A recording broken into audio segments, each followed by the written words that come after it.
Tes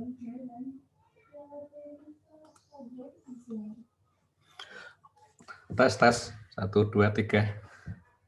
Terdengar suara saya? Dengar Pak. Masuk Pak. Masuk Pak. Oke, sip. Baik, udah mulai ya. Selamat pagi semuanya. Assalamualaikum warahmatullahi wabarakatuh. Waalaikumsalam warahmatullahi wabarakatuh. Pagi Pak. Baik, hari ini kita akan membahas materi tentang pressurized heavy water reactor ya.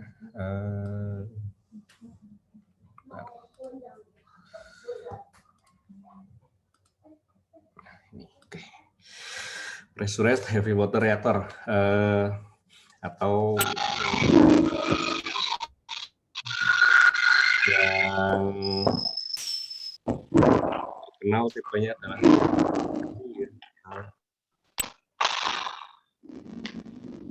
yang suara komputernya. Oke.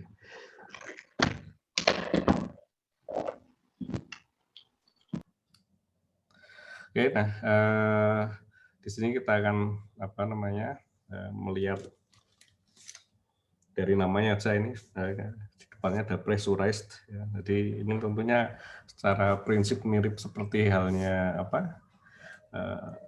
reaktor PWR ya, pressurized water reactor, cuma bedanya di sini digunakan heavy water ya. Bukan menggunakan water atau air ringan, tapi di sini akan digunakan air berat ya, D2O. Oke. Mungkin kita bisa melihat beberapa anunya, ini sudah loncat aja lah ya, tentang generasi reaktor Anda sudah berkali-kali melihat ini ya, mungkin yang perlu diperhatikan di sini adalah sebentar ini kok stylusnya belum nyambung.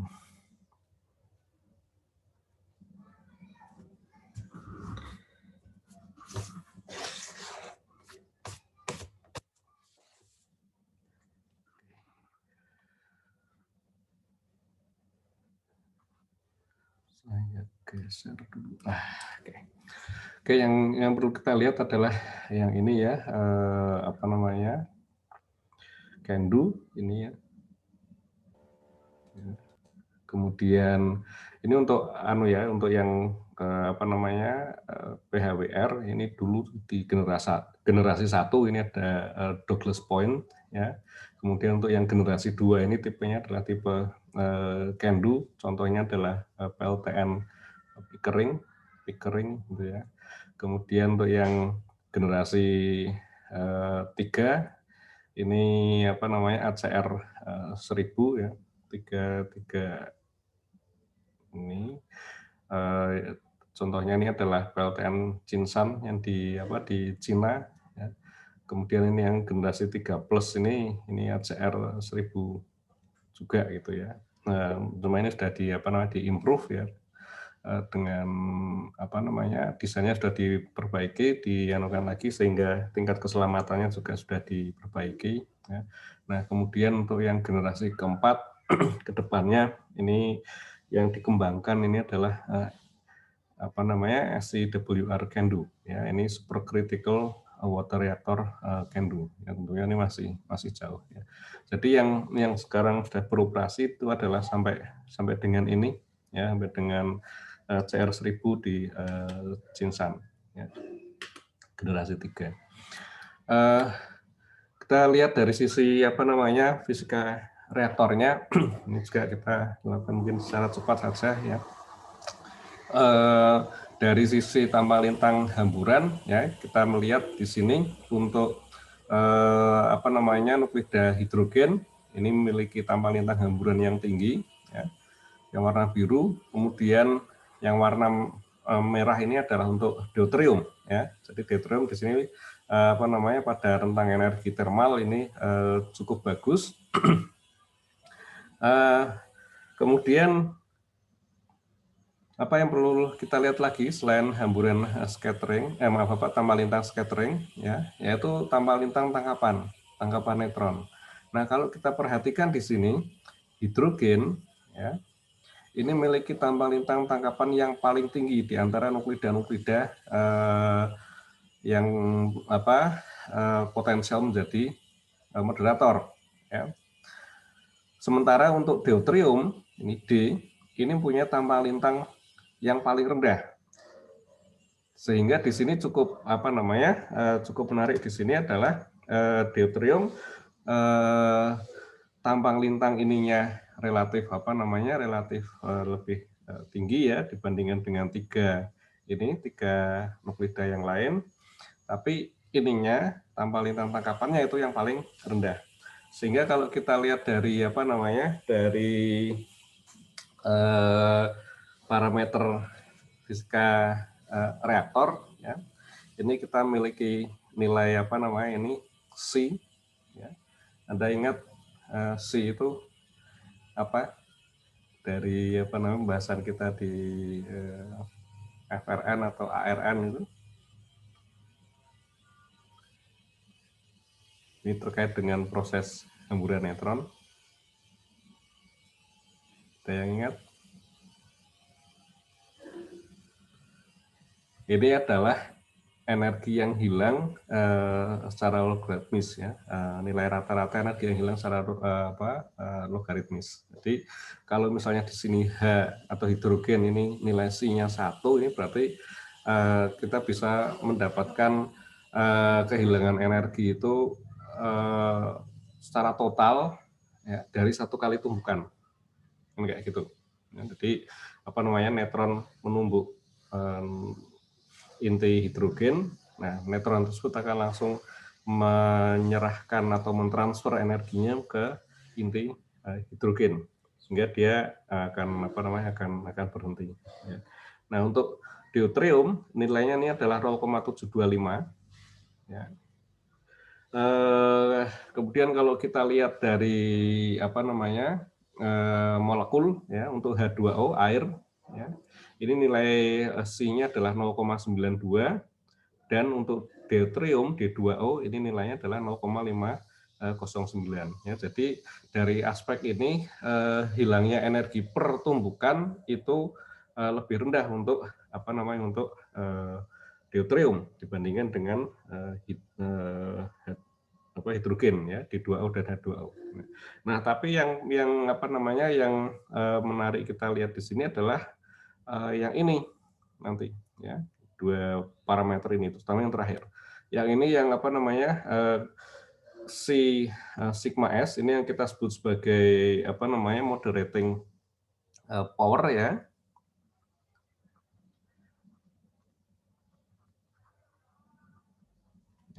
Ini moderating power. Ini untuk H2O besarnya 1,35, untuk D2O besarnya 0,176. Tentunya semakin besar nilai moderating power ini, semakin bagus sifat dari moderator tersebut. Akan tetapi, ya, karena tadi ada tangkapan, ya, kita juga tidak ingin neutron tersebut hilang karena tangkapan neutron. Ya. Kita menginginkan adanya hamburan, ya, neutron lebih banyak terhambur menuju ke energi termal, tapi tidak diserap.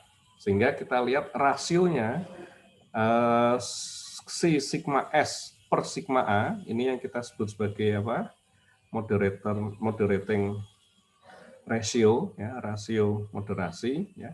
Ternyata kalau kita melihat dari angka ini, D2O ini memiliki nilai yang paling tinggi, ya, 5.670 nilainya. Sehingga kita bisa mendapatkan neutron termal yang lebih banyak dibandingkan dengan hamburan pada H2O karena tidak banyak yang diserap. Ya. Intinya seperti itu. Nah, dengan demikian kita bisa menyatakan ya, ekonomi neutron untuk deuterium based moderator atau moderator yang berdasarkan deuterium ini sangat bagus di sini, 5670. Ya, seperti itu. Nah, efeknya apa? Ya, efeknya adalah karena kita bisa mendapatkan jumlah neutron yang lebih banyak dibandingkan dengan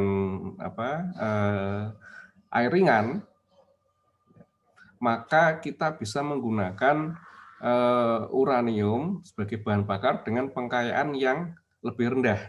Bahkan di sini kita bisa menggunakan uranium alam ya, untuk kita jadikan sebagai bahan bakar. Ya, seperti itu. Ya. Kalau kita menggunakan menggunakan H2O, kita tidak mungkin menggunakan uranium alam karena itu tadi neutronnya banyak yang diserap oleh air, sehingga ini kita harus memerlukan uranium yang diperkaya sampai di atas 3%. Gitu. Oke, nah ini nanti bisa dilihat adunya ya, di slide ya, Anda akan sudah dapat aksesnya ke slide tersebut. Nah sekarang kita lihat karakteristik dari D2O ya. Secara termohidrolika ya, D2O ini mirip dengan H2O. Jadi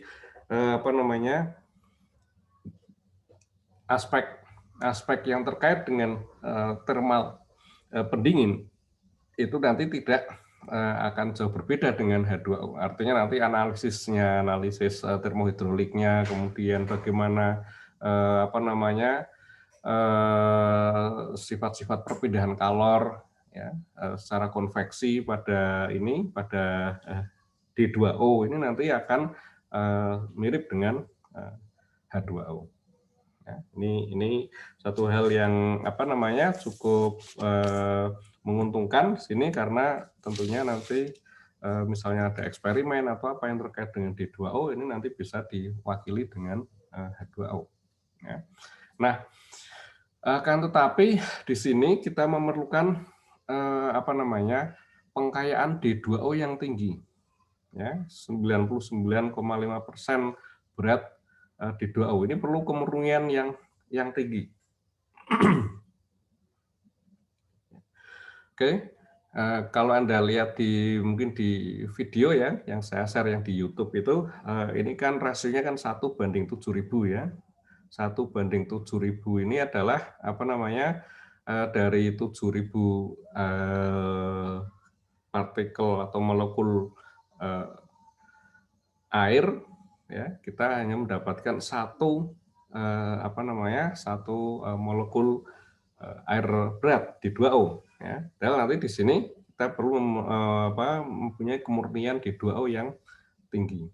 Ya, ini nanti agar kita bisa bisa mendapatkan keuntungan sesuai dengan sifat-sifat atau karakteristik dari D2O secara secara neutroniknya. Ya. Nah, besarnya ini koefisien reaktivitas ya, ini kan dK/d persen berat D2O ini adalah plus 10 sampai dengan plus 30 mK per persen berat D2O ya. Jadi kita bisa bisa memperkirakan berapa penambahan nilai reaktivitas seiring dengan peningkatan nilai persen berat dari D2O.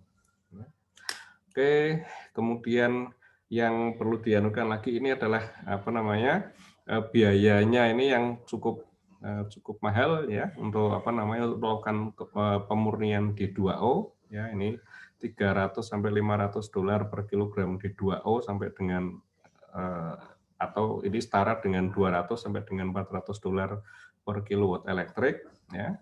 Sementara kuantitas yang diperlukan itu sekitar 450 ton ya untuk Candu 6 ya. Sehingga ini artinya diperlukan sekitar 150 sampai dengan 200 juta dolar per reaktor untuk untuk kebutuhan D2O-nya. Ya. Nah, ini sebenarnya salah satu hal yang perlu dipertimbangkan ketika kita memilih reaktor Candu atau PHWR.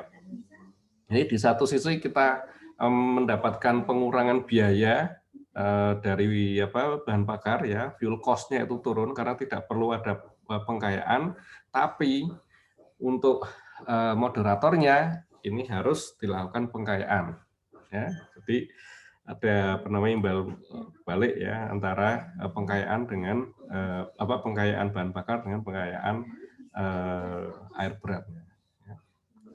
Oke, ini nanti bisa dibaca sendiri ya. Ini ekstraksi D2O dari air. Ini ada cara yang lama menggunakan elektrolisis, kemudian ada proses GS ya, Girdler sulfide ya. Ini prosesnya, GS-nya. Kemudian untuk alternatif yang sedang dikembangkan ke depannya, tentunya ini diharapkan nanti bisa menekan biaya pemurnian D2O. Ya, ada CIRCA, kemudian ada CEC ya, Combined Electrolysis and Catalytic Exchange, ada Biothermal Hydrogen Water Process ya, dan seterusnya. Nah, sekarang ketika kita membahas tentang ini, desain untuk heavy water reactor, ini ada beberapa opsi desain untuk heavy water. Ya. Yang pertama ini adalah atau mungkin saya dari bawah dulu ya. Misalnya desainnya menggunakan pressure vessel. Jadi ini mirip seperti halnya seperti halnya pressurized water reactor ya. Jadi digunakan pressure vessel ya. Ini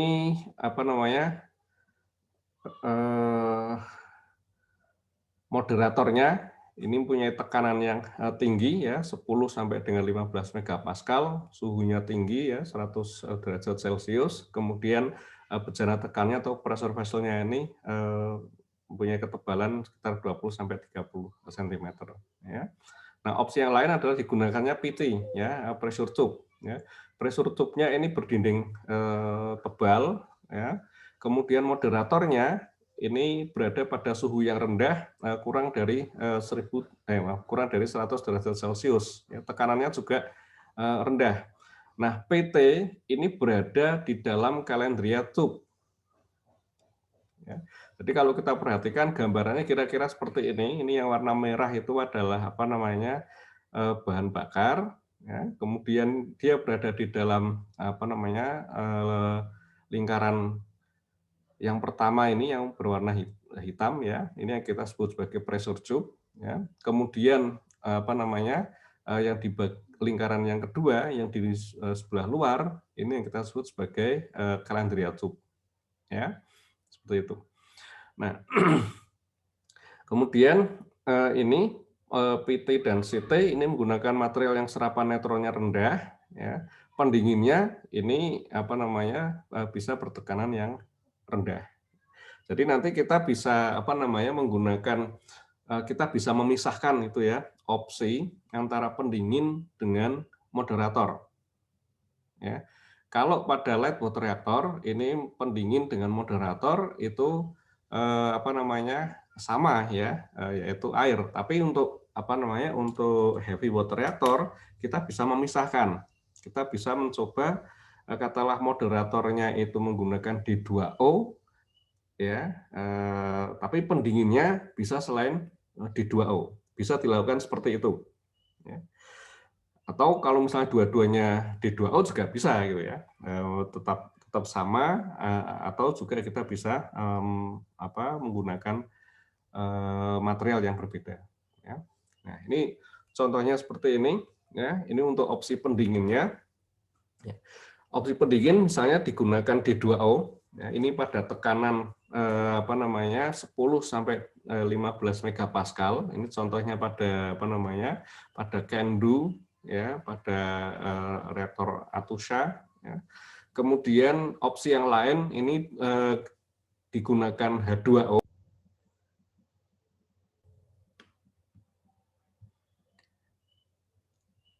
Halo, tes.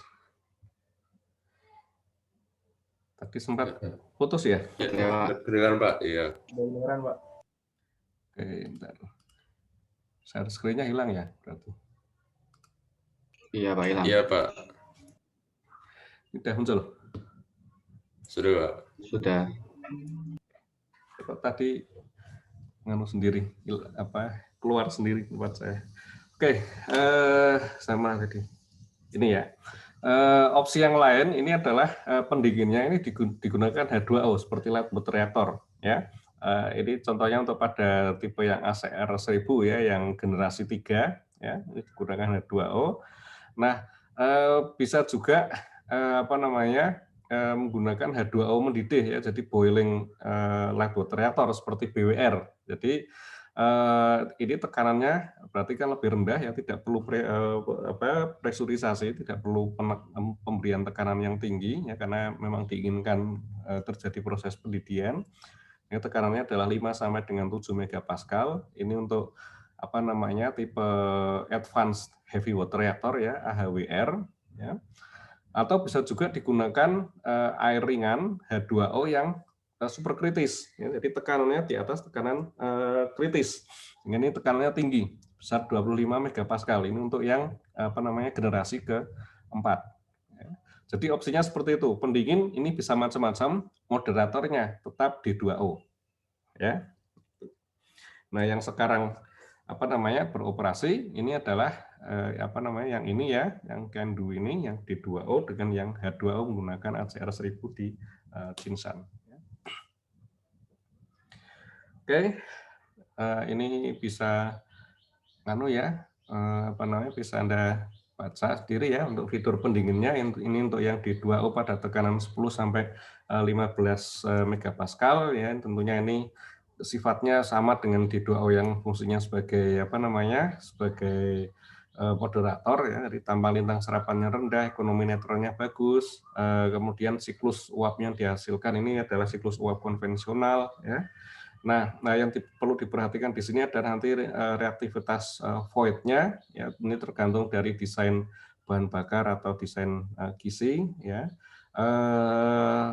Reaktivitas void ini kadang bisa bernilai sedikit positif atau negatif ya. Bla bla bla bla bla, ini yang lain terkait dengan material ya. Oke, kemudian untuk yang H2O ini juga apa namanya serupa berarti seperti halnya dengan light water reactor ya. Tentunya ini menjadi lebih murah ya, karena pendinginnya air ya, tidak perlu apa namanya pemurnian D2O hingga biaya ini modal ya, ini typo ya, bukan biaya model tapi biaya modalnya berarti menjadi lebih rendah atau capital cost-nya itu lebih rendah ya. Teknologi siklus uapnya juga konvensional ya, sama seperti light water reactor, cuma di sini kita akan menjumpai adanya serapan neutron yang lebih tinggi sehingga mengurangi apa namanya ekonomi neutron. Desain kisi ini harus dilakukan dengan hati-hati agar reaktivitas void pendingin ini bernilai apa negatif ya. Kalau kita menggunakan H2O. Nah, untuk H2O apa namanya yang boiling ya, ini juga apa namanya ini dari sisi cost ini lebih murah ya. Nah, kemudian karena tekanan yang digunakan ini lebih rendah, maka dimungkinkan digunakan pressure pressure tube yang lebih tipis ya, jadi tidak perlu tebal karena sekarang tekanan pendinginnya lebih rendah di sini ya. Siklus uapnya langsung ya seperti boiling water reactor kan ini ya, jadi tidak perlu apa namanya tidak perlu steam generator ya, jadi langsung dari reaktor menuju ke turbin ya. Jadi sifat ininya tentunya nanti mirip seperti light water reactor, termasuk seperti yang di BWR ya, termasuk nanti ada potensi adanya radioaktivitas pada turbin uap karena adanya iradiasi oksigen menjadi nitrogen yang radioaktif. Ya. Nah, ini untuk apa namanya penggunaan pendingin yang superkritis, ya, berarti tekanannya tinggi. Ini nanti mirip dengan H2O yang boiling, itu ya, jadi tidak apa namanya dalam arti hanya ada apa namanya satu siklus saja ya, tidak perlu steam generator ya, jadi langsung fluida keluar dari reaktor menuju ke turbin ya. Nah, di sini kita bisa mendapatkan efisiensi yang lebih tinggi sekitar 45%. Ya, kalau yang tadi menggunakan teknologi konvensional kan sekitar 30 30-35% ya, sekitar itu. Tapi menggunakan pendingin superkritis, di sini kita bisa mendapatkan efisiensi thermal yang lebih tinggi. Ya. Nah tentunya ini pressure tube-nya ini berarti menjadi lebih tebal karena tekanan pendinginnya ini juga tinggi. Ya, gitu. Nah efeknya apa kalau PT-nya lebih tinggi? Ini mengurangi ekonomi neutron, ya, karena pressure tube-nya ini materialnya juga dapat menyerap neutron. Sekarang jadi serapan neutron pada pressure tube-nya ini sekarang menjadi lebih banyak. Oke.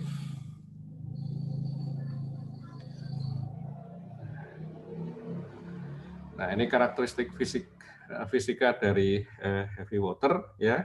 Nah, ini kita kita lihat untuk moderator ini terisolasi dari bahan bakar pendingin ya. Jadi karena dipisahkan antara moderator dengan pendinginnya ya. Jadi tidak langsung seperti halnya pressurized water reactor di mana air ringan itu masuk menuju ke teras reaktor, kemudian melewati fuel assembly, gitu kan? Dan prosesnya di situ air itu akan bersifat bertindak sebagai moderator sekaligus bertindak sebagai pendingin reaktor, ya, pendingin bahan bakarnya. Nah, di sini ini dipisahkan, ya. Moderator itu terpisah dengan bahan bakar dan pendingin. Kalau pendingin tentunya kontak langsung dengan bahan bakar karena fungsinya kan untuk mendinginkan. Jadi ada proses transfer kalor secara konveksi dari bahan bakar menuju ke pendingin. Tapi moderatornya ini tidak, ya. Sehingga dengan demikian suhu dari moderator ini bisa tetap rendah, ya. Kurang dari 100 derajat Celcius untuk reaktor yang menggunakan PT, ya, menggunakan pressure tube. Nah, tentunya sifat-sifatnya ini tergantung dari tergantung dari rasio moderator terhadap bahan bakar, ya. Ini kan desain lattice-nya, ya, desain kisi dari fuel pin-nya, ya. Kemudian ini ukuran fuel pin-nya ini nanti terkait dengan self shielding, ya. Tentunya semakin tebal fuel pin nanti self shielding-nya akan semakin besar, gitu ya. Kemudian tergantung dari komposisi atau pengkayaan, apakah kita menggunakan bahan bakar uranium atau mungkin campuran dengan PU atau dengan thorium, gitu ya. Kemudian tergantung juga dengan jenis-jenis pendingin yang digunakan, ya. Koefisien reaktivitas ini untuk suhu bahan bakar ini mirip seperti halnya light water reactor, ya. Biasanya kita mendapatkan alpha F atau koefisien reaktivitas Doppler atau koefisien reaktivitas suhu bahan bakar itu negatif, ya. Kemudian yang reaktivitas void-nya ini bisa positif bisa negatif, ini tergantung dari desain. Kemudian koefisien daya atau power koefisien ini juga bisa positif bisa negatif, ini tergantung dari desainnya, ya. Oke, nah ini yang video saya yakin Anda sudah melihat, ya, yang saya share itu yang dari YouTube, ya. Jadi di situ ada penjelasan tentang void coefficient of reactivity. Jadi orang dari Bapetennya sana itu menyatakan fenomena di CANDU itu adalah adanya void coefficient of reactivity yang bisa positif, dan itu merupakan fitur yang sudah diketahui, ya, sejak awal. Akan tapi itu bukan merupakan hal yang menjadi problem bagi mereka karena ada sistem shutdown yang cepat yang dapat men-shutdown reaktor dalam waktu 2 detik, ya. Di samping dengan fitur-fitur yang lain, ya. Jadi ketika void ini mengalami penambahan nilainya, ya, jadi persen void-nya ini meningkat, berarti kan nanti akan ada peningkatan reaktivitas positif. Nah, peningkatan reaktivitas positifnya itu bisa diantisipasi atau dikompensasi oleh reaktivitas negatif dari sistem kendalinya. Ya, intinya kan seperti itu, ya, yang disampaikan oleh orang Bapetennya Kanada itu, ya, yang di video itu. Nah, dari sisi neutroniknya kita bisa melihat ya untuk reaktor PHWR ini, neutron lifetime-nya ini lebih panjang. Ya, nilai L itu ya, Anda ingat dulu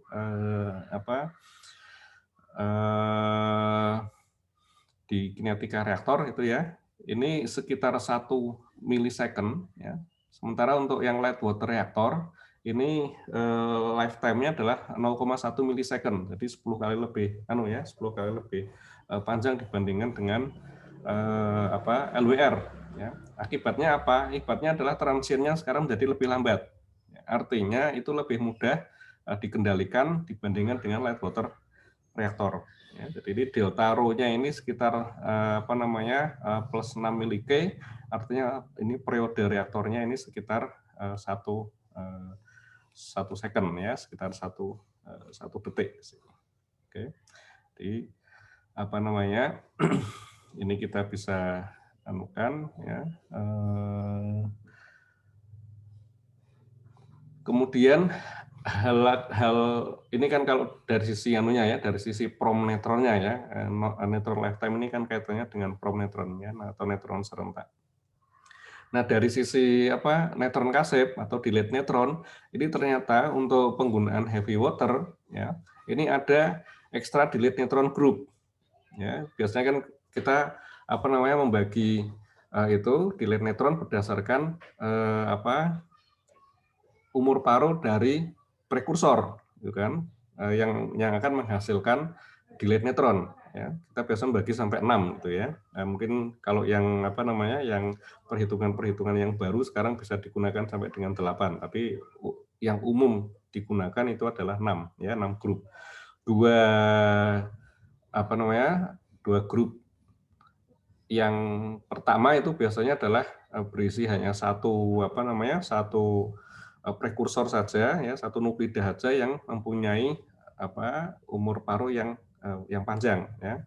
Nah, kalau kita lihat di sini untuk penggunaan deuterium ternyata ini ada tambahan neutron kasib dari reaksi fotoneutron. Dari sinar gamma ini berinteraksi dengan deuterium itu akan menghasilkan neutron plus hidrogen. Nah, neutron ini yang kemudian menyumbang sebagai neutron kasib grup yang baru. Ya, akibatnya kalau kita perhatikan atau kita ingat kembali dari kinetika reaktor, ya periode reaktor untuk yang kondisi asimptotik, artinya yang sudah jauh dari saat terjadinya ini ya, saat terjadinya perubahan reaktivitas itu kan dipengaruhi oleh kalau dulu kita nyebutnya di prekursor yang paling panjang gitu kan, konsentrasi C yang umur paruhnya paling panjang gitu kan, grup yang paling panjang. Nah, karena di sini kita melihat ternyata bahwa umur paruh prekursor fotoneutron ini lebih besar daripada prekursor neutron kasib terpanjang, maka periode reaktor asimptotik itu tidak lagi ditentukan oleh prekursor neutron kasib yang terpanjang ini, tapi ditentukan apa? Dari neutron kasib yang dihasilkan dari proses fotoneutron. Jadi ini sekarang menjadi semakin lebih semakin lebih lambat ya periodenya ya dibandingkan dengan yang light water reaktor, sehingga dari aspek kontrol, dari aspek pengendalian reaktor ini penggunaan air berat ini menjadi lebih mudah untuk dikendalikan ya, seperti itu. Oke, CR conversion ratio ini sekitar 0,7 sampai dengan 0,9 ya. Ini idealnya ini menggunakan uranium metal ya, tapi biasanya yang digunakan ini adalah uranium dioksida dan uranium karbida. Conversion ratio lebih besar daripada 1 ini dimungkinkan kalau kita menggunakan siklus thorium, artinya kita menggunakan U233 dan thorium-232.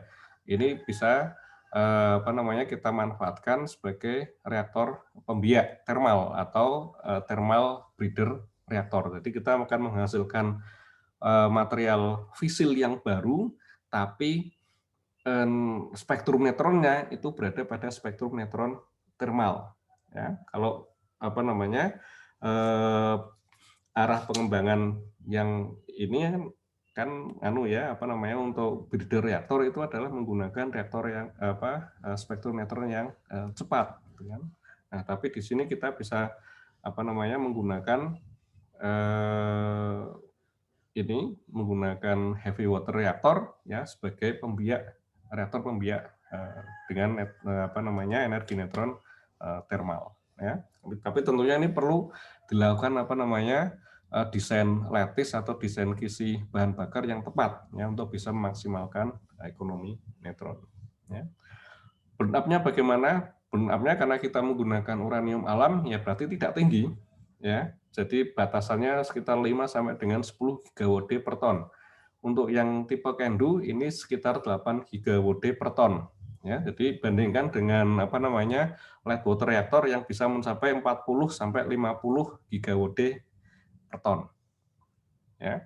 Nah, kalau digunakan uranium dengan pengkayaan yang sangat rendah, ya ini bisa ditingkatkan sampai dengan 10 GWD per ton sampai dengan 30 GWD per ton.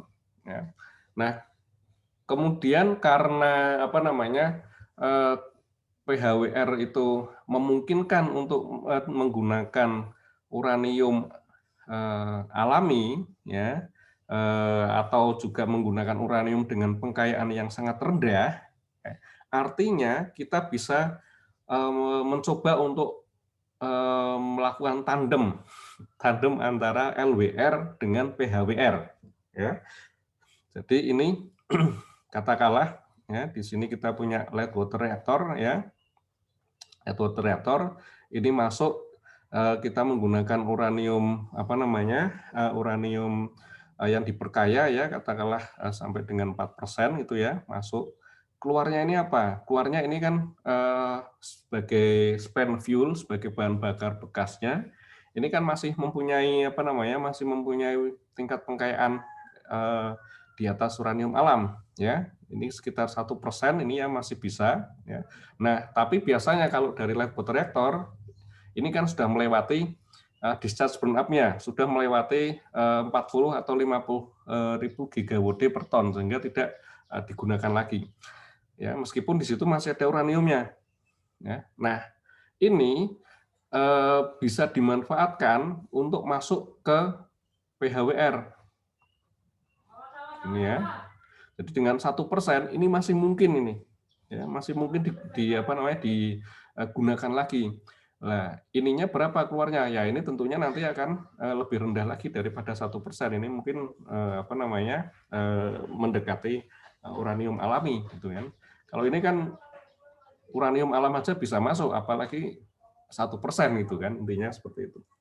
Nah, ini yang kita sebut konsep Dupik, ya. Ini direct apa namanya? Direct use of P-nya ini singkatan dari singkatan. Singkatan apa? PWR. Direct use of pressurized water reactor spent fuel gitu kan. Nah, ini sebenarnya panjang ini ya, spent fuel. I-nya apa? In ya. C-nya ini sebenarnya juga singkatan juga, in can do gitu kan. Jadi singkatan dari singkatan. Direct use of PWR spent fuel in can do. Ya, jadi seperti ini digunakan ya keluaran spent fuel dari pressurized water reactor masuk ke PHWR can do. Ya.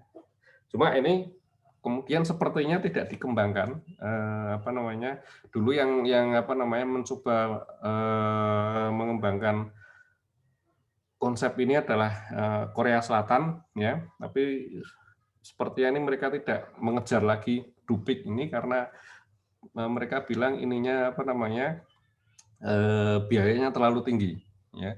Ya mungkin karena apa? Karena jumlahnya tidak banyak ya untuk candu-nya ini.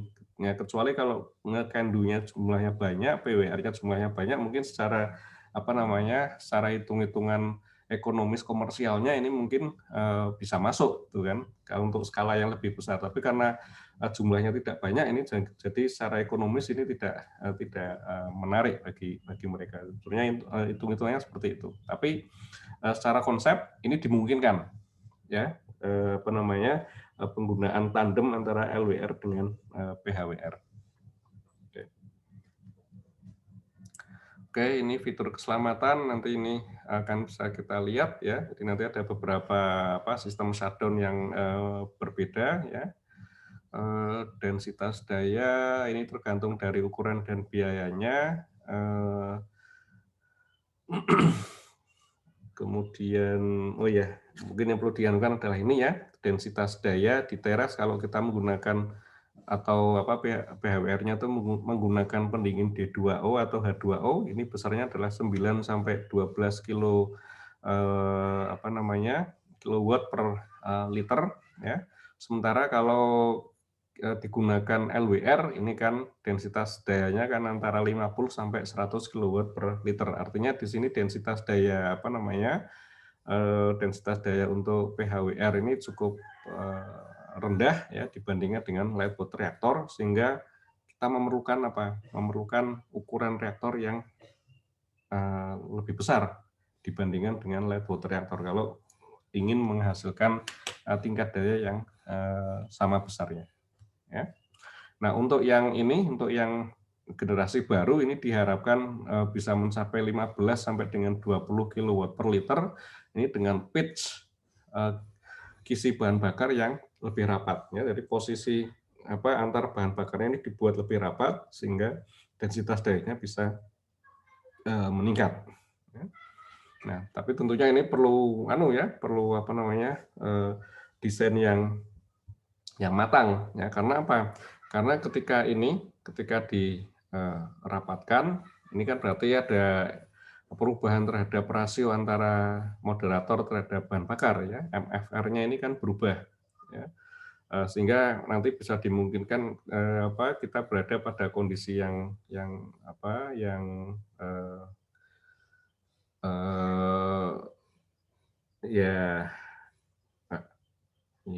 kurang menguntungkan ya, terutama nanti dari sisi dari sisi aspek pendinginannya ya, artinya kita mendapatkan moderator atau pendingin nanti yang lebih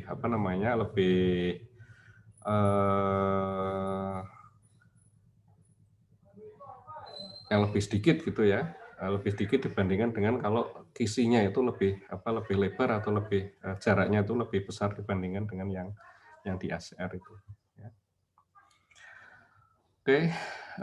Oke, karakteristik operasional ini beban kalorinya 5-6% energi visi dideposit ke moderator ya. Jadi tidak semua energi visinya itu ada di bahan bakar ya. Ini kondisi yang kita ketahui juga ya di light water reaktor ya, sekitar itu.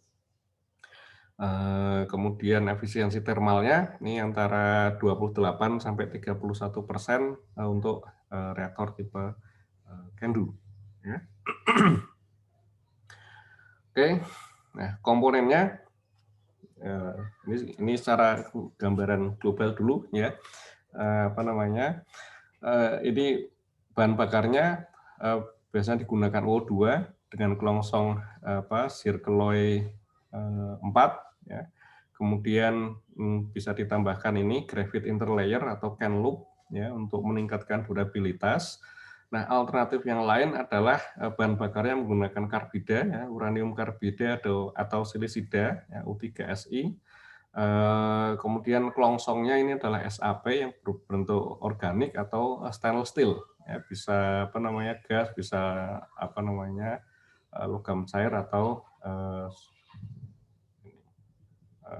stainless steel. Ini mungkin maaf ya, ini mestinya ini pendingin ya yang ke sana ya, mestinya di sini ya, stainless steel. Oke. Nah, pressure tube-nya atau PT ini bahannya adalah alloy ya, zirconium niobium ya dengan 22,5% niobium ya. Ini alloy ini memberikan tingkat korosi dan kekerasan yang cukup bagus, ya. Kemudian untuk Calandria tube-nya ini digunakan Circuloid 2, dan feeder atau header-nya ini menggunakan stainless steel. Ya. Nah, untuk piranti kendalinya ini ada control rod ya, menggunakan stainless steel atau cadmium yang bisa digunakan. Kemudian shutdown rod-nya ini boron karbida B4C ya, ini 4-nya mestinya di bawah ya, subscript. Kemudian cadmium pera indium atau stainless steel cadmium. Kemudian ada adjuster ya, ini untuk meratakan flux neutron, bisa menggunakan cobalt dan stainless steel. Kemudian ada zone controller ya, nanti kita akan lihat ya, ini menggunakan air ringan. Ya. Kemudian racun moderator ini menggunakan asam borat, gadolinium nitrat atau kadmium sulfida. Ya. Oke, ini level moderator, ini cara tambahan untuk mengatur reaktivitas dan juga untuk desain-desain yang di awal yang sekarang sudah tidak ada lagi, itu adalah moderator dump tank. Oke, untuk CANDO ya, ini fiturnya ekonomi neutronnya yang sangat baik ya, ini kebalik ya, ekonomi neutron yang sangat baik. Kemudian ada, nah ini dimungkinkan adanya online refueling ya, penambahan bahan bakar yang secara dilakukan ketika reaktor tersebut masih beroperasi ya. Kemudian kita bisa melihat di sini capacity factor-nya tinggi ya, 0,8 sampai dengan 0,95. Kemudian konstruksinya ini modular karena digunakan pressure tubes ya, jadi ini bisa diganti ya. Mungkin kalau Anda lihat search di YouTube ya, Anda bisa cari CANDO refurbishment gitu ya. Jadi ininya reaktornya diganti yang baru, isi Calandria-nya itu nanti diambil, kemudian diganti dengan yang baru untuk bisa dioperasikan dalam jangka waktu yang lebih lama lagi. Ya. Oke, nah sekarang kita lihat ininya ya, gambarannya.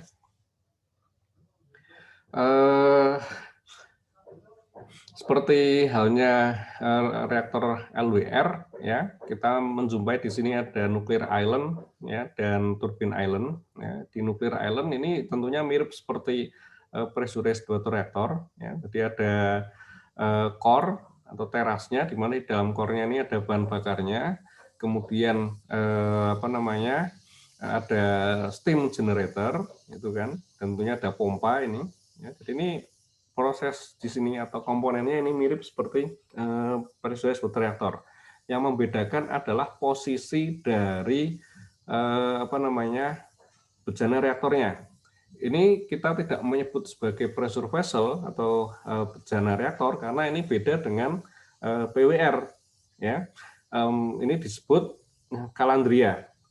Dan ini Calandria ini ininya dari silinder gitu ya, kata dasarnya itu dari silinder ya, kemudian diubah menjadi Calandria itu. Jadi bentuknya adalah silinder yang diletakkan secara horizontal ya, dan bahan bakar itu juga berada pada posisi yang horizontal ya, berbeda dengan pressurized water reactor ya, yang posisinya posisi fuel assembly-nya itu berada diletakkan secara vertikal ya. Nah, jadi di sini tidak ada vessel, tidak ada bejana yang ada tutupnya itu ya, yang ada hanya silinder, kemudian di dalamnya ini ada ada kanal-kanalnya ya, yang ini yang kita sebut sebagai pressure tube. Oke. Nah, di sini ada fueling machine ya. Jadi di kedua sisi ya, ini sisi sebelah kanan ini ada mesin fueling mesin, di sisi sebelah kiri ini juga fueling machine ya. Ini yang satu nanti berfungsi untuk memasukkan bahan bakar yang baru, kemudian yang satunya lagi di sisi yang sebelahnya, di sisi yang satunya itu mesinnya berfungsi untuk menampung atau menerima bahan bakar yang sudah bekas, yang sudah lama. Ya, seperti itu. Oke, kemudian untuk sisi di turbine island ini masih sama ya, karena ini kan konvensional ya, siklusnya ini juga menggunakan siklus Rankine ya. Jadi di sini ada ada fluida kerjanya ini menggunakan air ringan ya. Ini D2O ya yang di sini ya. H2O ya. Ini H2O ya. Jadi yang di sini tetap sama seperti halnya pembangkit listrik konvensional ya, seperti PWR ya. Nah, yang di sini ini berarti kita bisa melihat ini ada ada sistem pendinginannya ya, yang mengalir masuk menuju ke pressure tube, kemudian masuk ke steam generator melewati pompa ya, kemudian masuk lagi ya. Nah, yang di sini ini digunakan D2O ya. D2O sebagai pendingin ya. Nah, kemudian yang ini ya, di sini berarti ini juga ada D2O-nya juga, itu kan. Yang di sini ini ada D2O, tapi ini sebagai moderator ya. Nah, ini yang saya katakan bahwa antara pendingin dengan moderator itu dipisahkan ya. Nah, cuma pada reaktor tipe CANDU ini, moderator dan pendinginnya ini menggunakan material yang sama, yaitu D2O. Cuma ini terpisah. Jadi yang moderator ini tidak mengalami kontak langsung dengan bahan bakar. Yang mengalami kontak langsung itu adalah D2O yang berfungsi sebagai pendingin. Oke, itu ya. Nah, yang ini yang saya katakan tadi bisa saja diganti dengan H2O gitu kan. Ini yang atas ya, yang pendingin ini ya. Yang ini bisa saja diganti dengan H2O atau H2O yang boiling gitu ya, seperti boiling water reactor, atau H2O yang supercritical. Ya, jadi yang melewati jalur ini yang bisa diganti. Tapi yang mau bertindak sebagai moderator ini tetap D2O. Ya, kalau dia diganti ya nanti namanya bukan heavy water reactor lagi gitu ya. Moderatornya bukan D2O lagi ya. Oke. Nah, ini CANDU reaktor ya yang dibangun oleh Kanada ya. Ini kan CANDU ini kan Kanada, Can-nya ya, D-nya ini deuterium. Ya, ini deuterium. U-nya ini adalah uranium ya. Jadi Kanada, deuterium, uranium. Jadi ini dibaca Can ya, CANDU ya, bukan dibaca C ya. Nanti orang kalau nggak tahu nih bacanya reaktor candu, wah ini malah berbahaya, nanti bisa kecanduan, nanti ditangkap oleh BNN nanti ya, dan narkoba itu. Oke, jadi kalau kita lihat dari sejarahnya dulu kan pengembangannya ada itu ya, reaktor NDS ya. Nah, tapi yang generasi pertama, kemudian generasi yang kedua itu adalah yang Douglas Point ya, tapi Douglas Point ini yang menjadi menjadi nenek moyangnya dari yang sekarang beroperasi. Oke. Kemudian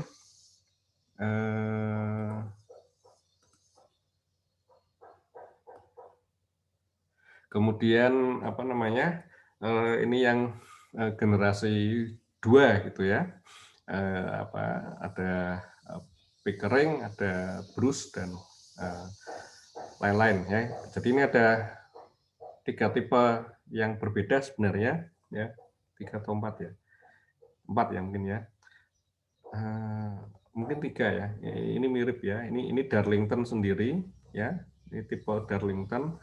Kemudian Bruce dan Pickering ini apa namanya hampir sama ya. Kemudian Kendu 6 ya. Nah, kita bisa melihat apa namanya daya yang dihasilkan ya, baik itu gross maupun neto ya, ini daya listriknya, kemudian kapan di apa namanya dioperasikan. Ya. Nah, selanjutnya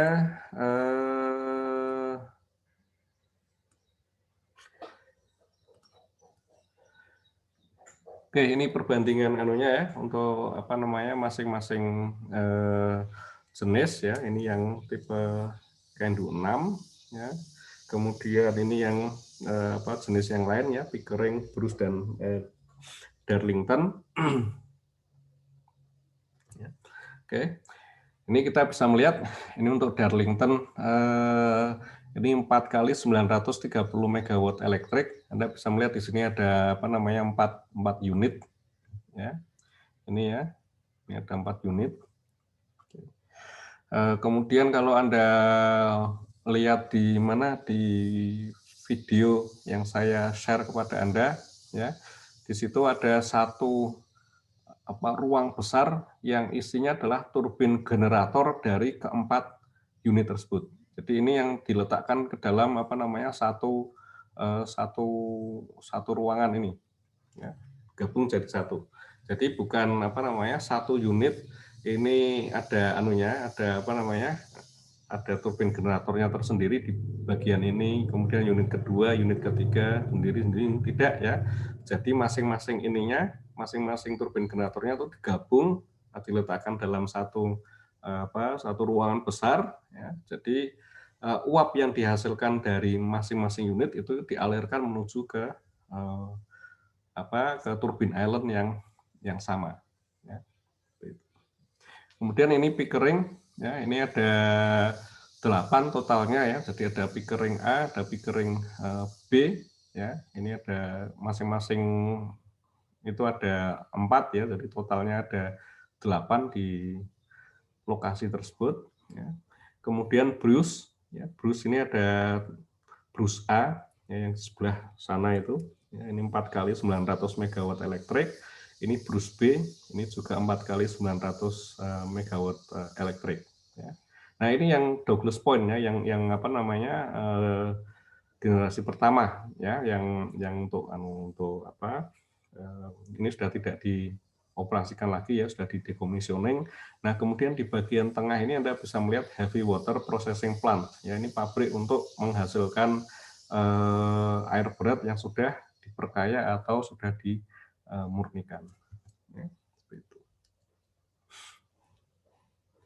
Oke, ini yang di Cina ya, Jinshan. Ya.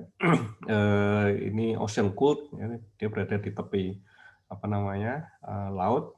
Ya, ini ada 2 unit. Ya.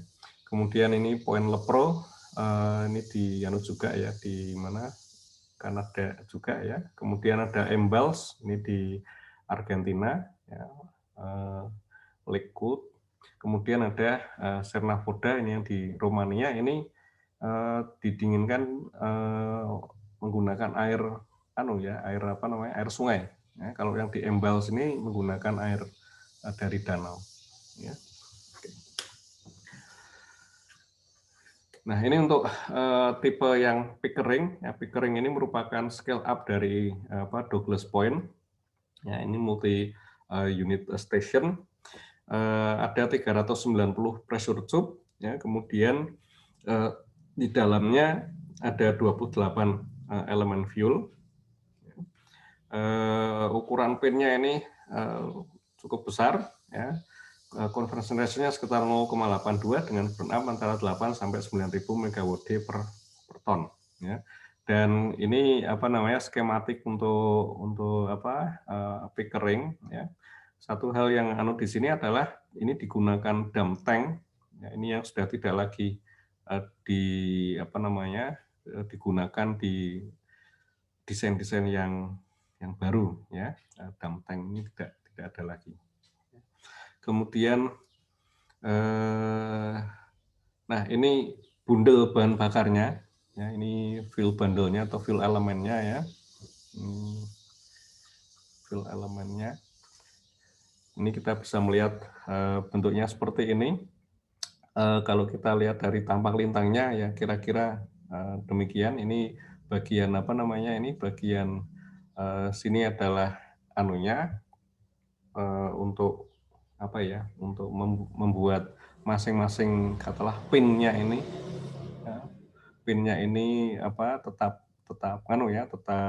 utuh ya dalam satu rangkaian satu bundel ini, satu fill elemen ini. Ya.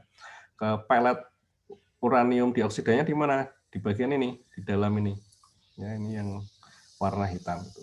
Nah, ini kemudian akan ditaruh ke dalam kalandria yang berbentuk silinder, jadi masuk dari bagian ujung sebelah sini. Ya. Nah, kemudian ini untuk tipe Bruce Darlington, ya. Ini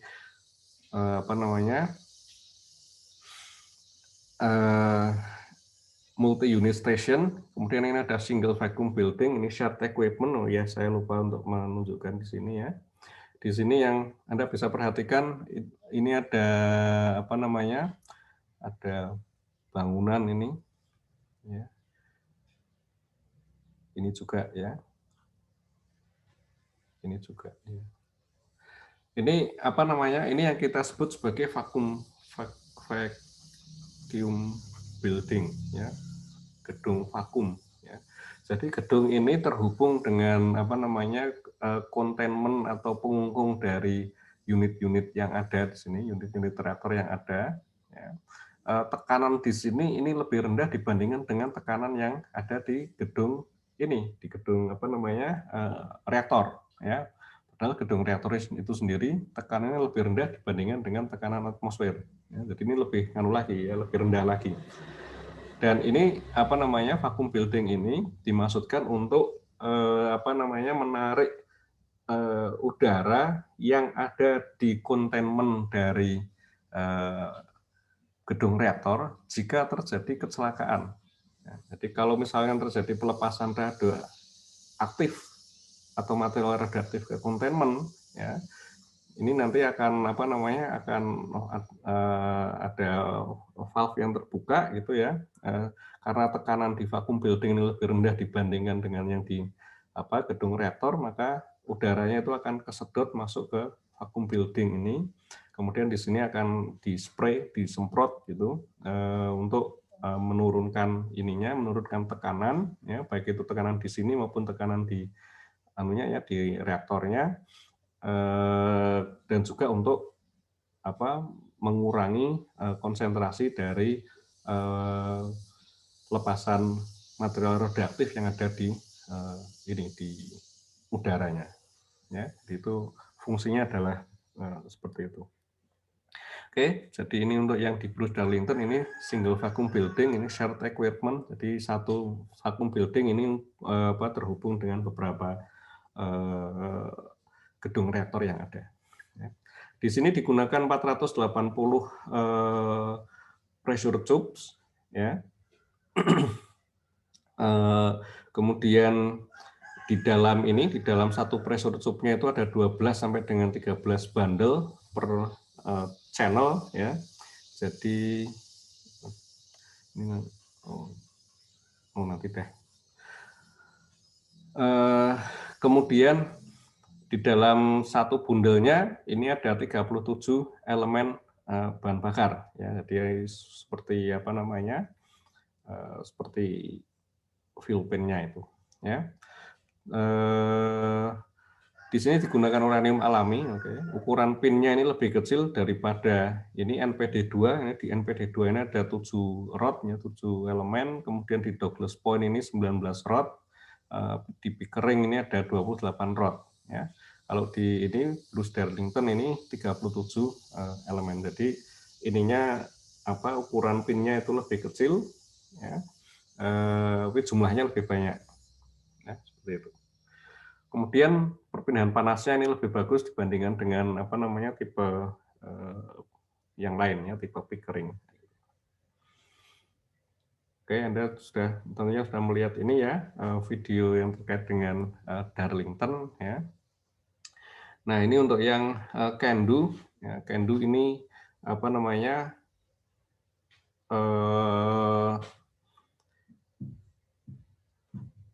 Tipenya kalau Anda perhatikan di sini ada 380 horizontal pressure tubes ya. Jadi kalau yang di apa namanya?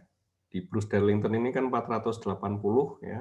Kalau di ini Pickering ini ada 390 ya. Kemudian ininya jumlahnya fuel bundle-nya ini ada 37 ya. Berapa yang per kanalnya ya di sini kayaknya masih mirip. Oh ini ya. Jadi ada apa namanya 12 bundle per fuel channel ya. Jadi ini artinya ini kita punya kalandria, kemudian ini yang saya katakan tadi adalah pressure tube-nya. Di dalam pressure tube tersebut ada 12 bundel ya. Jadi masing-masing ini isinya ada 12. Oke. 12 apa? 12 kayak ginian. Ya. Ini satu bundel ya.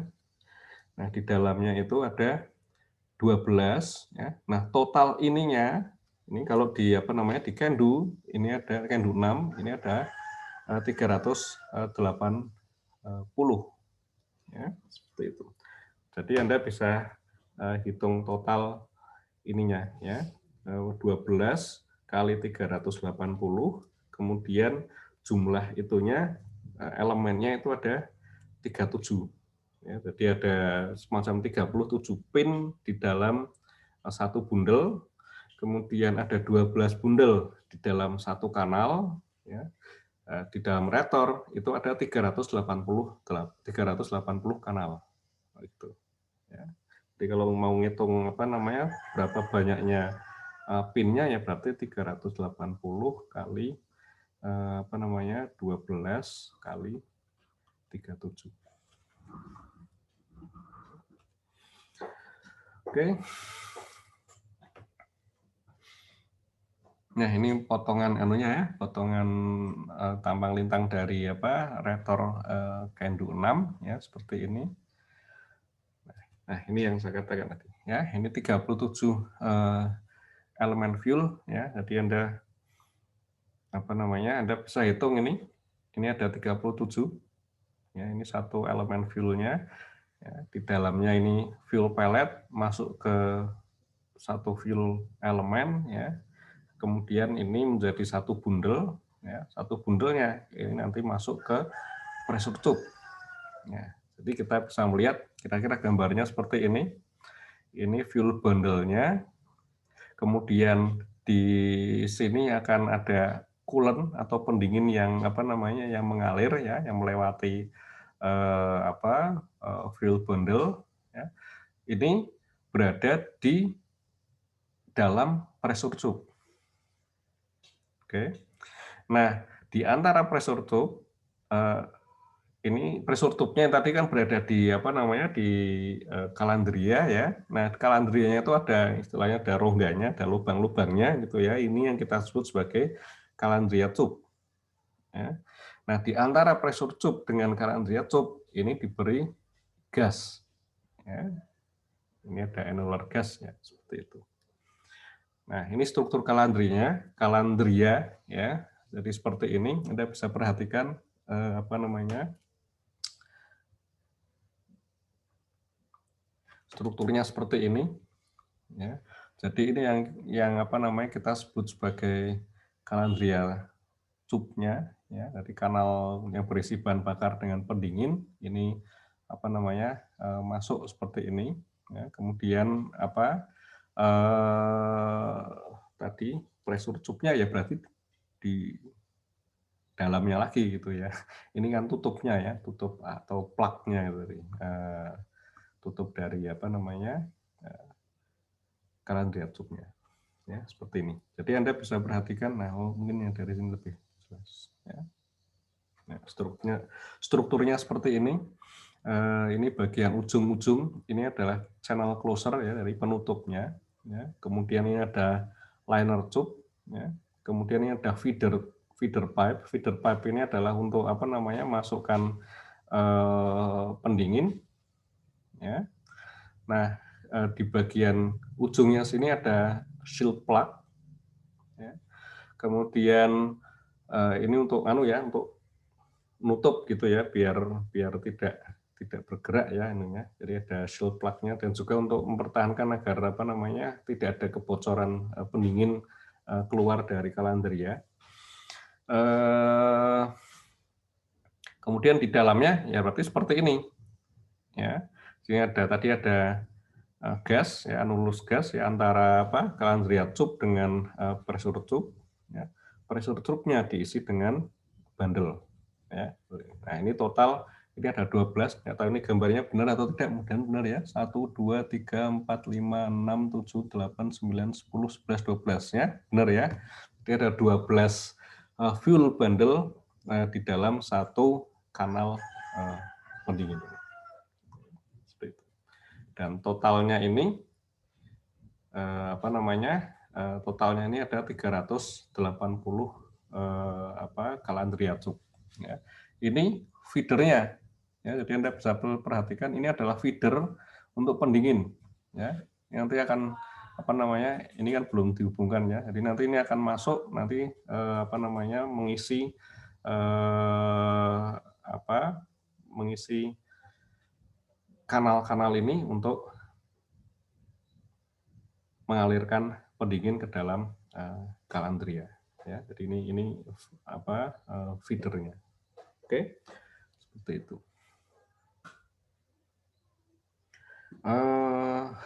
Ini kalau lebih lagi ya, lebih detail lagi, ya. Bagaimana fuel channel assembly-nya ya, yang di dalam calandria ya. Ini yang tadi channel closure-nya, kemudian ini tadi ada feeder-nya, kemudian 4 ini liner tube-nya, kemudian lebih masuk lagi ke dalam ya, ini lebih lebih detail di sini. Ini nyambung ya, ini bagian sebelah kanan ini nyambung dengan sebelah sini itu. Ini yang 8 ini adalah fuel bundle-nya ya. 9 ini PT atau pressure tube, yang 10 ini CT atau calandria tube ya. Terus ke sana. Ya, ini 13 ini plug-nya, shield plug ya. Oke. Nah, kemudian ini anunya ya. Nah, gambarannya kira-kira seperti ini. Tadi kan bentuk kalandrianya seperti ini. Nah, kemudian kalau kita lihat dalam bentuk yang lebih sederhana, ini berarti ini menjadi satu sel gitu ya, satu sel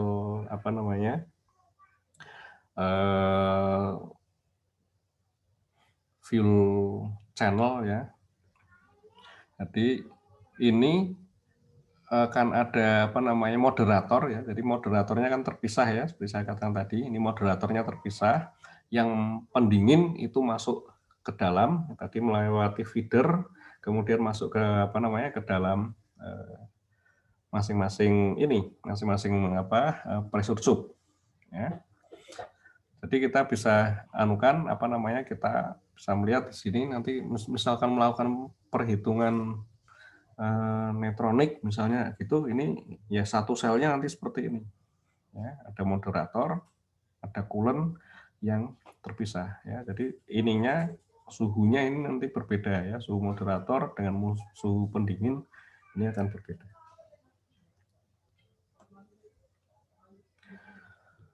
Oke, sebelum lanjut ada pertanyaan sampai di sini?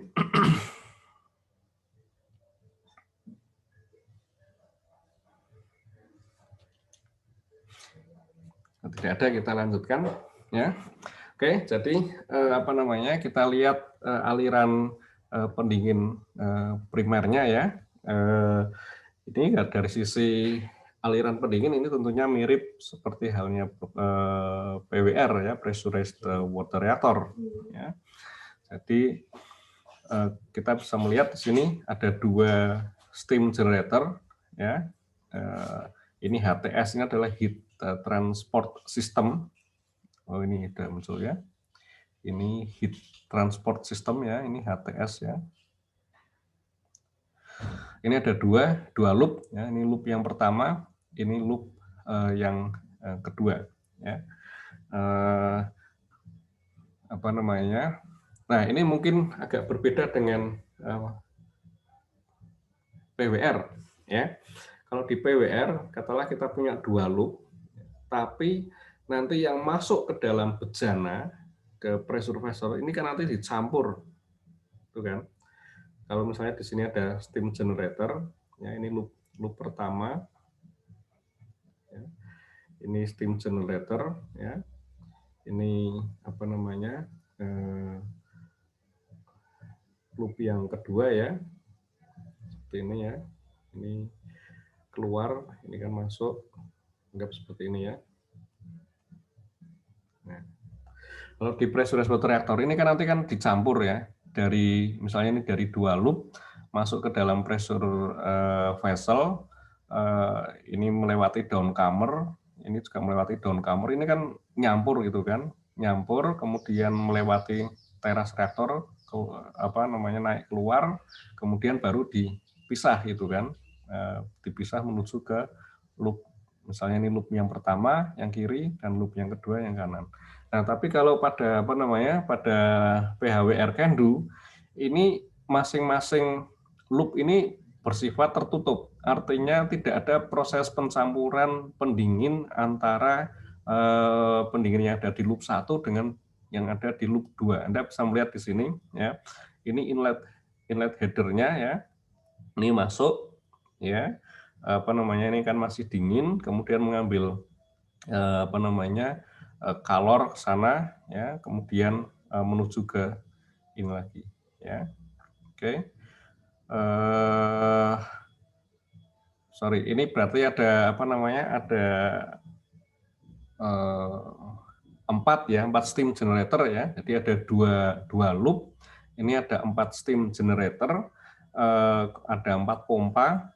Kemudian ini apa namanya kalor yang tadi sudah diambil oleh pendingin. Ini kan berarti suhunya apa namanya suhu pendinginnya ini sudah panas, masuk ke steam generator di sini, kemudian ditransfer menuju ke steam generator menghasilkan uap. Ya.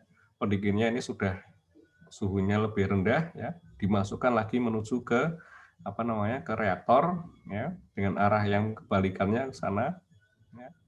Kemudian ini menjadi panas, ya. Ini outlet header keluar, masuk lagi ke steam generator, lagi, ya. Kemudian dimasukkan lagi ke sana. Ya. Jadi ini untuk yang loop yang pertama. Untuk yang loop kedua juga serupa, gitu kan. Jadi ini masuk, ya, mengambil kalor di apa namanya di kalandria di reaktor, kemudian ini sudah menjadi panas, ditransfer energinya ditransfer di steam generator, ya, suhu pendinginnya menjadi turun, melewati pompa, dialirkan lagi menuju ke kalandria, ya, mengambil kalor di kalandria menjadi lebih panas, kemudian apa namanya menuju ke steam generator untuk menghasilkan uap, ya.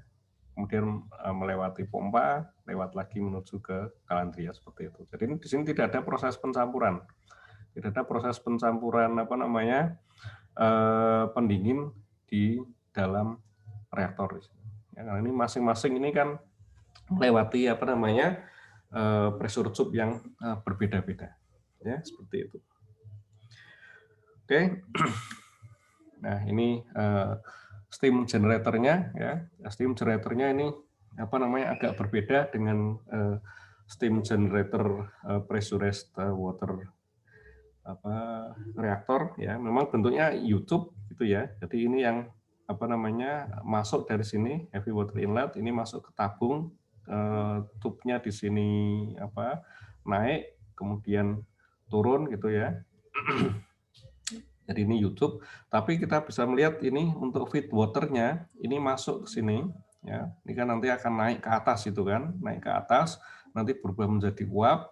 Nanti di apa namanya di bagian atas ini dipisahkan antara fase uap dengan fase cairnya ya untuk meningkatkan apa namanya kualitas uapnya. Ya, di sini ada anunya ya, ada spirator, steam spirator. Kemudian keluar ke sana. Perbedaannya apa? Perbedaannya adalah ini. Ya, jadi di sini ada preheater. Ya, jadi kalau di steam generatornya PWR itu tidak ada preheater. Nah, di sini preheater fungsinya untuk apa? Tentunya fungsinya untuk menaikkan suhu suhu feed water ya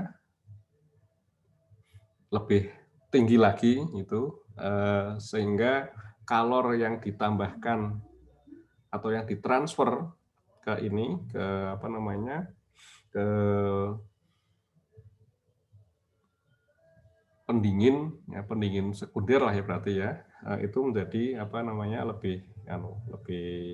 lebih sedikit ya. Oke. Ini ada hubungannya dengan dengan siklus termodinamika itu ya, siklus Rankine ya. Jadi kita menaikkan anunya dulu ya, kalau kita ingat dari diagramnya ini ya, seperti ini kan. Nah, kalau tanpa preheater ini berarti nanti kalor itu akan ditransfer ya dari state ini sampai dengan state ini. Ini kan nanti yang masuk ke turbin ya.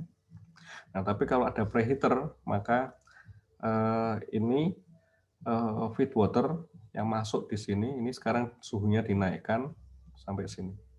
Jadi kalor yang digunakan itu hanya dari sini sampai sini aja. Ya. Jadi ini lebih lebih rendah nilai key in-nya ya, kalor yang dianukan. Oke. Jadi nanti ini dimaksudkan untuk meningkatkan efisiensi dari siklus efisiensi thermal dari siklus Rankine yang dihasilkan, yang digunakan. Nah, ini pengaturan feeder dan headernya ya. Jadi ini steam generator yang ini ya. Kemudian ada heavy water yang masuk dan keluar ini kan. Ini kalau kita lihat ini kan nanti masuk, kemudian ada yang keluar. Nah, ini nanti dipisahkan gitu ya, dipisahkan menjadi beberapa kanal itu kan, banyak kanal tentunya. Ya. Nah, kemudian ini nanti akan masuk ke pressure tube. Ya. Jadi totalnya tentunya ada 380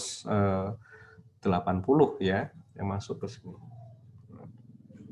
Oke, di pengaturannya seperti itu. Ini di dua sisi ya. Ini sisi yang sebelah sini, yang itu yang garisnya putus-putus itu adalah sisi yang sebelah sana. Ya. Ini kan bolak-balik ya proses ininya, proses pengambilan pengambilan kalornya. Ya. Oke, ya ini siklus sekundernya ya tentunya. Ini mirip lah ya, seperti halnya PWR ya. Jadi digunakan turbin tekanan tinggi dan turbin tekanan rendah. Ya, ini boiler ini berarti steam generatornya. Ya. Kemudian ini dihasilkan listrik 685 MW elektrik. Kemudian ada kondenser, ada pompa kondensat. Ya. Kemudian melewati heater. Ya, ini heater tekanan rendah, kemudian ada deaerator melewati feed water pump dan juga melewati heater tekanan tinggi. Ya, jadi turbinnya ini juga diekstraksi ya untuk memanaskan heater. Jadi proses ini mirip ya seperti halnya PWR. Oke, ini ya contoh headernya, ya, header uap ya kalau ini ya.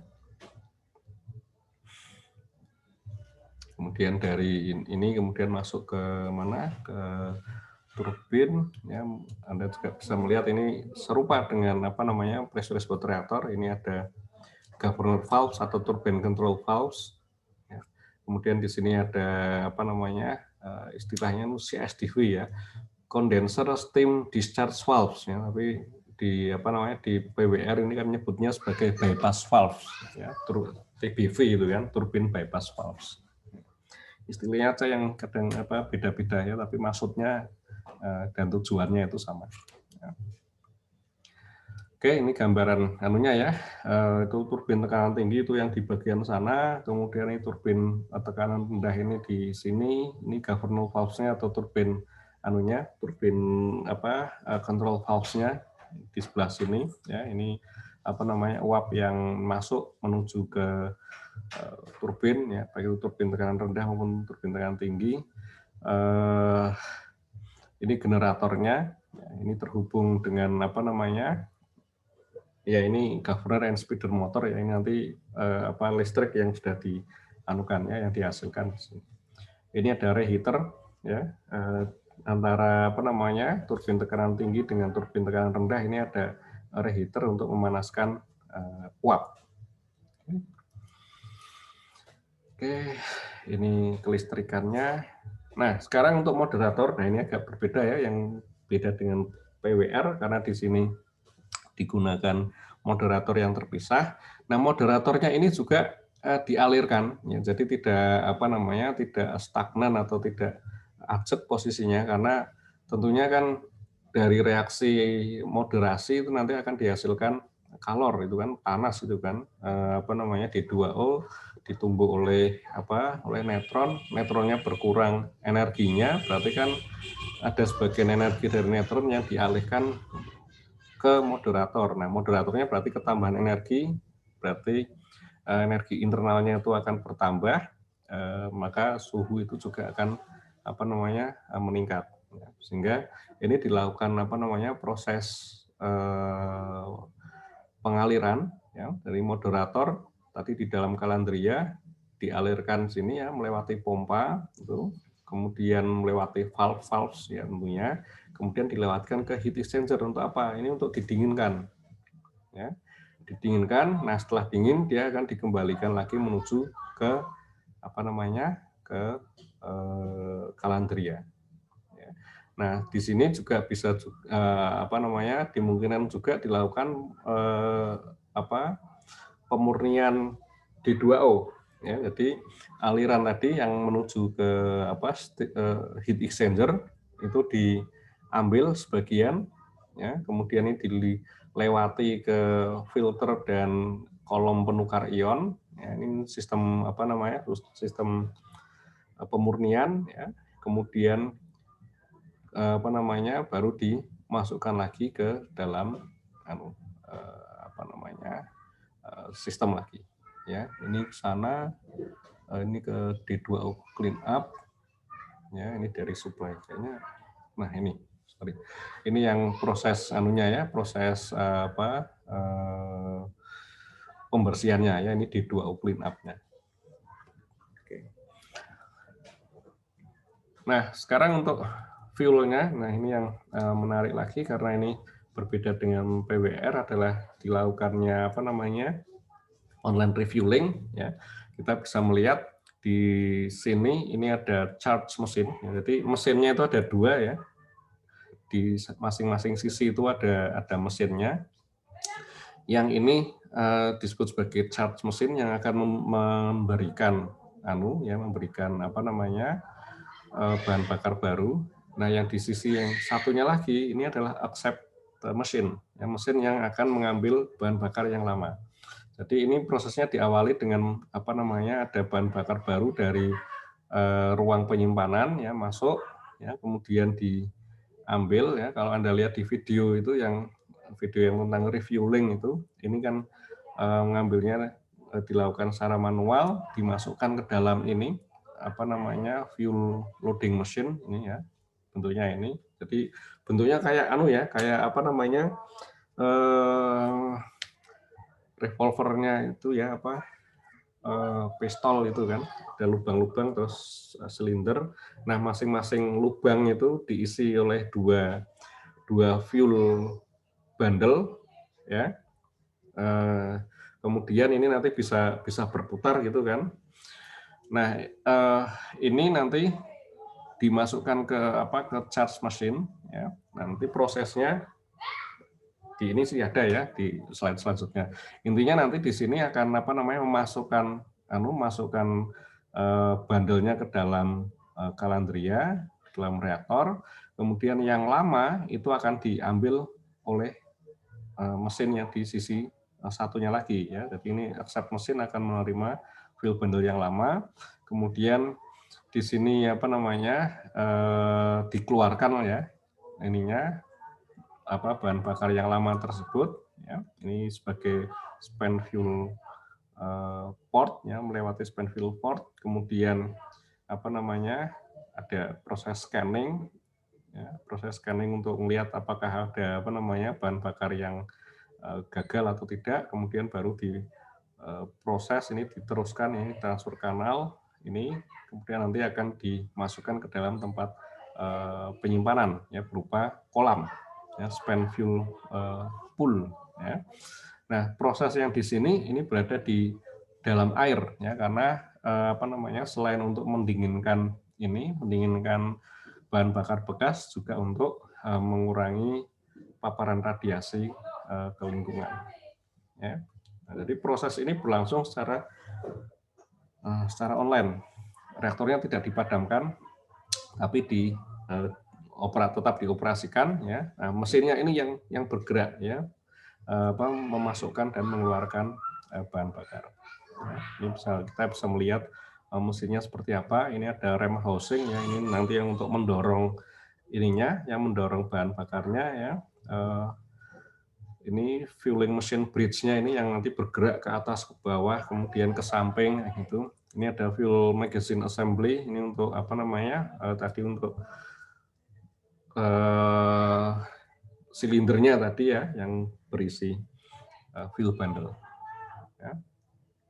Nah, jadi kalau kita lihat prosesnya di sini, ini ada dua, ya, ada charge mesin, ada discharge mesin. Ya, ini yang tadi yang memberikan bahan bakar baru. Ini ini fresh fuel ya, yang ini. Yang discharge mesin atau accept mesin ya, kalau yang digambar yang tadi ini. Jadi ini spent fuel yang di sini.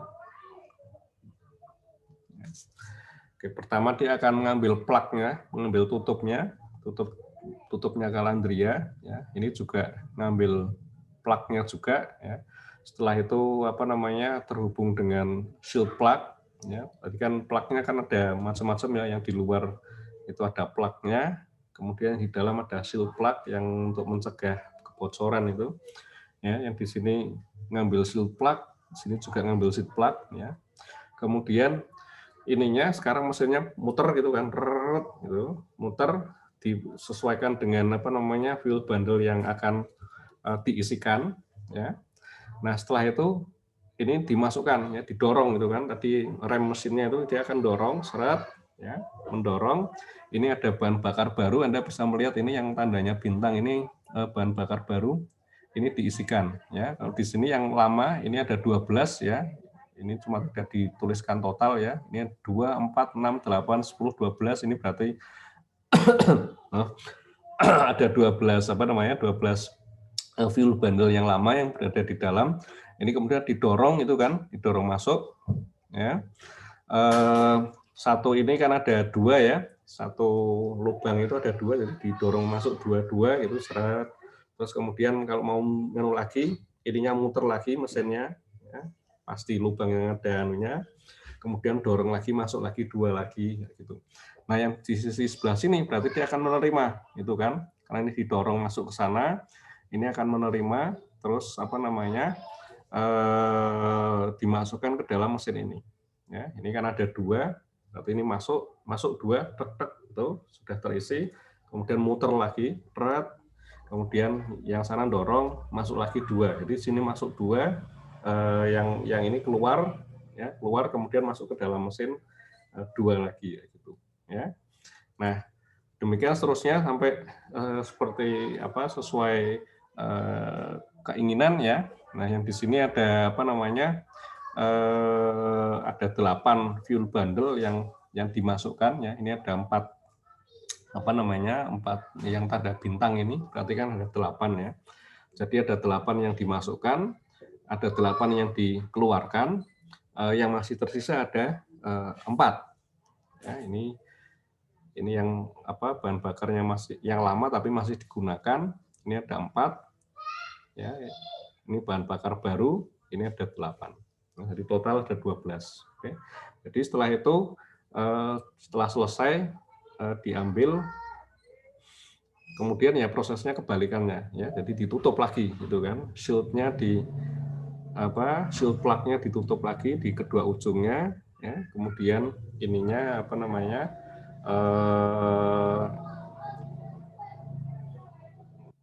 istilahnya closure plug-nya, ya, tutup kalandrinya dipasang lagi, ya. Jadi seperti itu.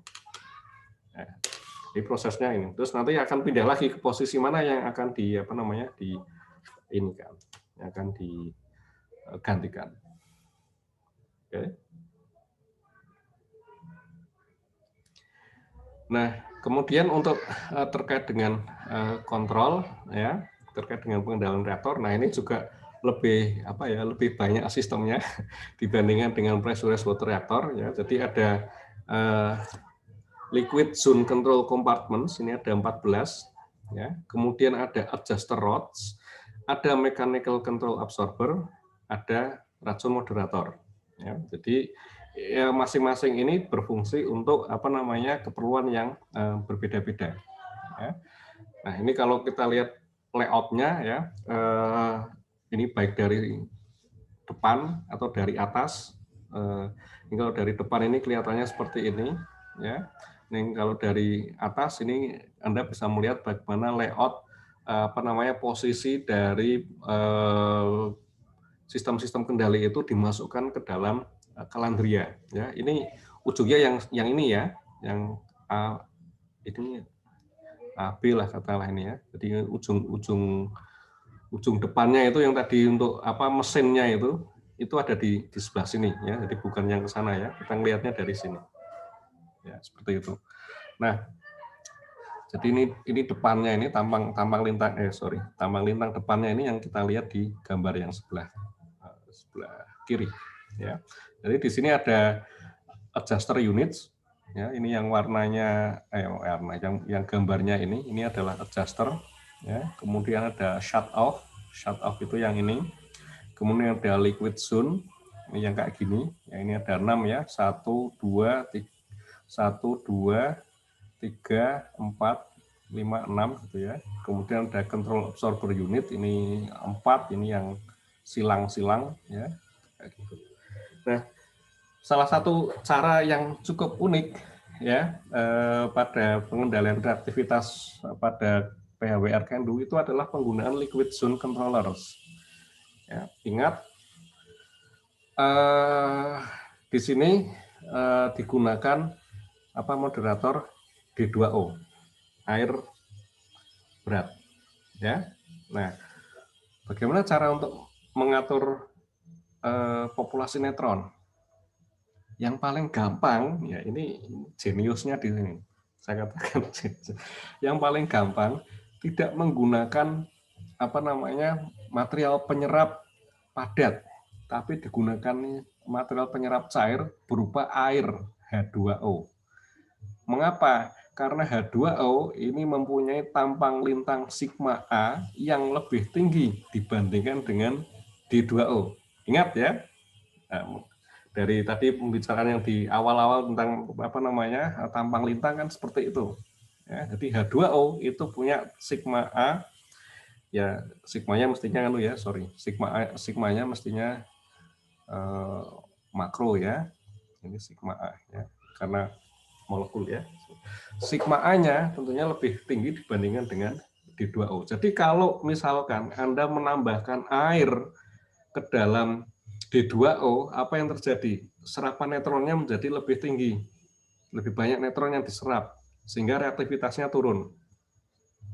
Tapi kalau kemudian Anda mengeluarkan air dari moderator, ya, berarti serapan neutronnya berkurang. Ya. Sehingga akibatnya reaktivitas itu akan naik. Nah, itu idenya di situ, ya. Jadi tidak menggunakan tidak menggunakan batang kendali tapi menggunakan air, ya. Nah, tapi ini fungsinya untuk apa? Fungsinya hanya untuk untuk mengubah tingkat daya dalam yang tidak terlalu besar. Ya, jadi perubahan reaktivitasnya itu tidak terlalu tinggi. Ya. Nah, jadi di sini Anda bisa perhatikan di sini reactivity worth-nya itu adalah -7 mK. Ya, tidak tidak besar gitu kan.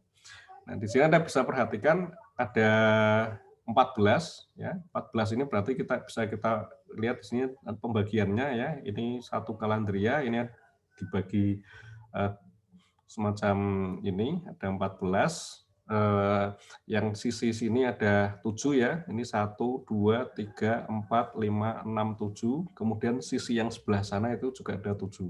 Nah, yang ini yang tepi ini kan berarti ada 2 zona. Yang ini zona ini zona 8 dan 9. Yang tepi sana, yang sebelah kanan ini ada 2 zona juga ya, 13, 14. Nah, yang di bagian tengah ini ada 3 zona, ya seperti ini, zona 10, 11, 12. Absorbernya ya, ini yang isinya air, yang ini, ya, di bagian ini. Nah, ini yang secara nanti posisi ketinggian air di dalam zone absorber itu nanti yang menentukan perubahan reaktivitas dari reaktornya. Ya. Jadi kalau diisi sampai dengan 100%, ya ini ketinggiannya ini diisi air seluruhannya, kolom yang untuk airnya itu diisi seluruhnya, ini akan memberikan nilai -7 mK dalam satu zonanya. Ya, seperti itu. Nah, ini juga nanti akan dimaksudkan untuk mengatur flux neutron atau daya neutron itu biar bisa terdistribusi seragam. Ya, ngaturnya juga menggunakan liquid zone controller. Nah, ini yang cukup unik yang berbeda dengan PWR atau BWR. Ya. Nah, kemudian ada lagi yang sekarang kita sebut sebagai adjuster rods. Ya, ini terbuat dari stainless steel. Ini fungsinya untuk apa? Fungsinya untuk mengatasi xenon. Ya, ini khusus. Ya. Atau ini kalau tidak dilakukan refueling untuk jangka panjang, ini juga digunakan adjuster rods. Ya.